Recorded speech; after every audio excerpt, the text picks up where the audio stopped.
জাকাতের টাকা আমরা কাদেরকে দিব? আল্লাহ রাব্বুল আলামিন পবিত্র কোরআন শরীফের সূরা তাওবার ৬০ নং আয়াতের ভিতর ৮টি খাতের কথা বলা হয়েছে।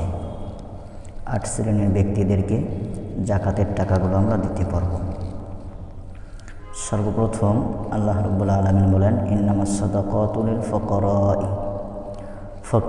ফকিরদেরকে আমরা জাকাতের টাকা দিতে পারব। ওয়াল মাসাকিন, মিসকিন, ২ নম্বরে মিসকিনদেরকেও আমরা জাকাতের টাকা দিতে পারব। ওয়াল আমিলিনা আলাইহা, ৩ নম্বরে জাকাত আদায়কারী, যারা জাকাতের টাকাগুলো আদায় করেন, কালেকশন করেন, জাকাত ফান্ডে যারা চাকরি করে তাদেরকেও সেখান থেকে বেতন দেওয়া যাবে। ওয়াল আমিলিনা আলাইহা, এটা ৩ নম্বর। ৪ নম্বরে ওয়াল মুআল্লাফাতি কুলুবুহুম, অর্থাৎ ইসলামের দিকে ধাপিত করার জন্য বিধর্মীদেরকে জাকাত দেওয়া। এমন বিধর্মী যে ইসলামের দিকে ধাপিত হবে। তবে ইমাম আবু হানিফা রহমতুল্লাহ আলাইহির মতে ওয়াল মুআল্লাফাতি কুলুবুহুম এটি এখন রহিত হয়ে গেছে। হ্যাঁ, তাদেরকে ইসলামের দিকে ধাপিত করার জন্য অন্যান্য যেই সমস্ত দান সদকা আছে সেগুলো থেকে আমরা দান সদকা করব। তবে জাকাত থেকে তাদেরকে দান করব না, অর্থাৎ বিধর্মীদেরকে জাকাতের টাকা থেকে আমরা দিব না, দান করব না। অন্য অন্য নফল যেই সমস্ত দান সদকা আছে সেখান থেকে আমরা দান করব। ৫ নম্বরে দাসমুক্ত। বর্তমানে তো দাসীর বা গোলামের প্রচলন নেই, তবে এখন হতে পারে বর্তমানে যাদেরকে যে সমস্ত আলেম ওলামা বা অসহায় মানুষদেরকে অন্যায়ভাবে জেলখানায় বন্দি করে রাখা হয়েছে, অফির রিকব, ৫ নম্বর অফির রিকবের ভিতর বর্তমানে যাদেরকে জেলখানায় বন্দি করে রাখছেন অন্যায়ভাবে, তাদের মুক্তির ব্যবস্থা করা, তাদের উকিল চালানো যে সমস্ত খরচপাতি আছে সেগুলো জাকাতের টাকা থেকে দেওয়া যেতে পারে।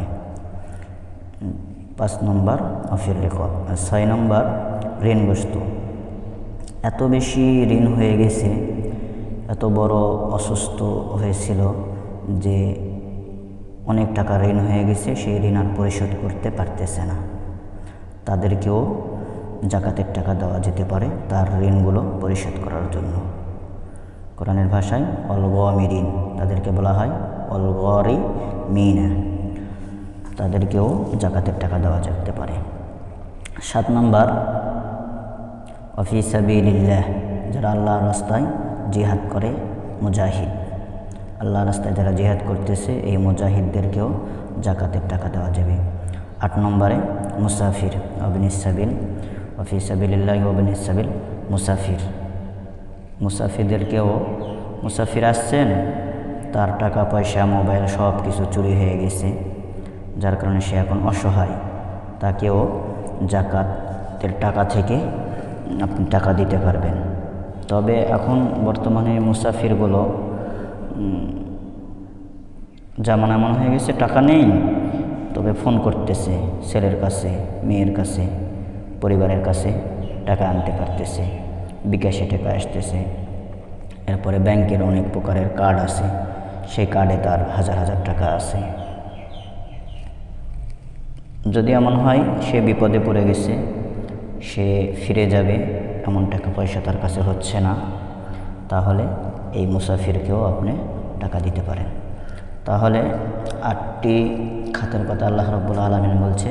১ নম্বরে ফকির, ২ নম্বরে মিসকিন, ৩ নম্বরে জাকাত আদায়কারী, যারা জাকাত আদায় করে, ৪ নম্বরে মুআল্লাফাতে কুলুবুহুম, অর্থাৎ ইসলামের দিকে ধাপিত করার জন্য। এটা ইমাম আজম বলেন যে রহিত হয়ে গেছেন, তবে নফল যে সমস্ত দান সদকা আছে সেখান থেকে বিধর্মীদেরকে আমরা দান করতে পারবো। আর ৫ নম্বরে দাসমুক্ত, অর্থাৎ অফির রিকব। তো দাসমুক্তর ভিতর যেহেতু দাসের এখন প্রচলন নেই, এই জন্য এই সমস্ত আলেম ওলামা বা ব্যক্তিদেরকে অন্যভাবে জেলখানায় আটকে রাখা হয়েছে তাদের মুক্তির ব্যবস্থা করা, তাদের উকিল খরচ, এখানে আমরা জাকাতের টাকা ব্যয় করতে পারি। আর 6 নম্বরে অলগরিমিন, অর্থাৎ এত বেশি ঋণ হয়ে গেছে ঋণগ্রস্তদেরকে। আর 7 নম্বরে আল্লাহর রাস্তায় যারা জিহাদ করে। 8 নম্বরে মুসাফির। তাহলে এই 8টি খাদে আমরা জাকাতের টাকাগুলো দেওয়ার জন্য চেষ্টা করব।